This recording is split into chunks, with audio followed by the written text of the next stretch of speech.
procedure. Brad. Ben, thank you. Firefighters had a rough time with a house fire on the city's south side last night. The problem wasn't so much the fire, the problem was all the junk and the clutter inside that home. Officials tell our Derica Williams the conditions were so bad there, the folks were lucky to get out alive. She joins us now live. Derica?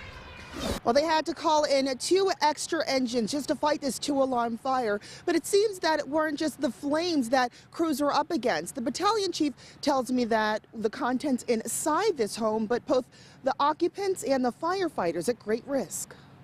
Boarded up and full of smoke and water damage, this home on 29th and Forest Home is pretty much a total loss. We had fire in the basement on the first floor and on the second floor.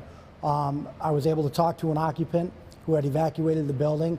He told me that the fire had started in the basement and that he believed everybody to be out of the building.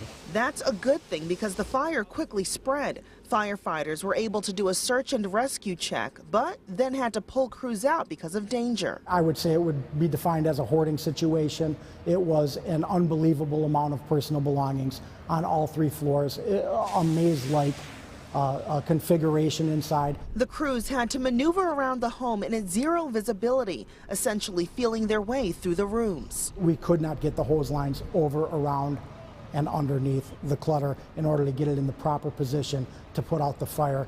And the fire was in the walls, it was in the ceilings. That is pretty scary.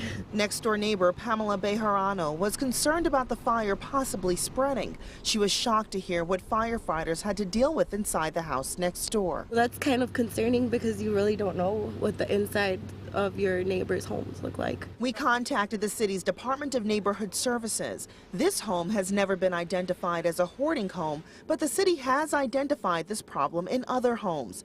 These are images of homes it's working to remediate. Battalion Chief David Votsis says it's not uncommon to have fires occur in homes obstructed like this and wants to remind residents about safety. This is a good example of why you should take stock of what you really need to keep and what you can get rid of, because situations like this can be potentially tragic.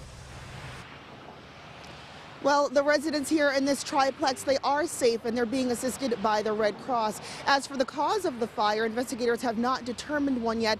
And as you can imagine, it may take a while since they have a whole lot of debris inside that home to sift through. Reporting live from the south side of Milwaukee, Derica Williams, Fox 6 News. All right, but the lives are safe. That's what matters the most. Thank you, Derica.